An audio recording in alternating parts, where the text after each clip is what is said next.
Grabe, super traffic. Easter Sunday, traffic na traffic talaga. Kailangan mag-advance ka na ng labas pag may mga holiday. So, yung traffic ngayon parang like nag-Happy New Year na sobrang haba ang sasakyan. Parang tulad kami nung Biyernes na 11 night. Umalis kami, pumunta kami ng city. Ihatid yung isang tiyahin sa Kuwait City doon sa may Salmiya, malapit sa bowling building. Naabutan kami ng 2 AM umuwi ng bahay from 11 night kasi dahil sa traffic. Sobrang traffic ngayon. So happy Sunday everyone.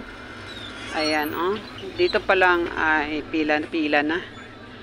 Lahat na way ay talagang walang kaluwasan ang sasakyan dahil sa Holy Week, Easter Sunday. Kaya ayun, maraming sita. Ayun, may mga pulis checking. Ayan, so marami. Ayan, traffic talaga guys.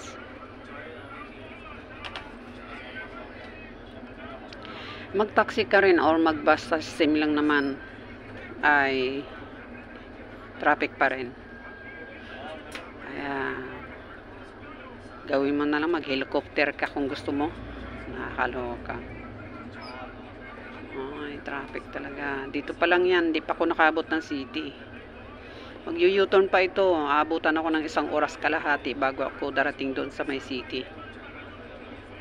Kahit mag-taxi ka pa, same lang ang takbo kasi checking na.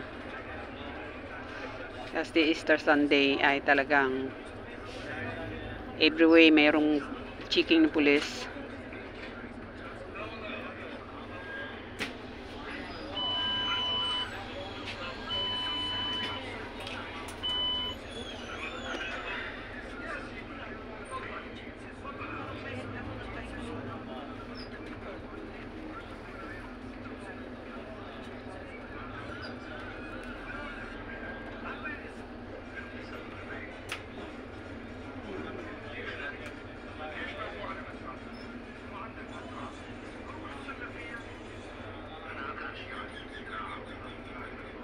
Ayan, nakakarating ka, hindi mo alam anong oras kasi sa haba talaga ng pila.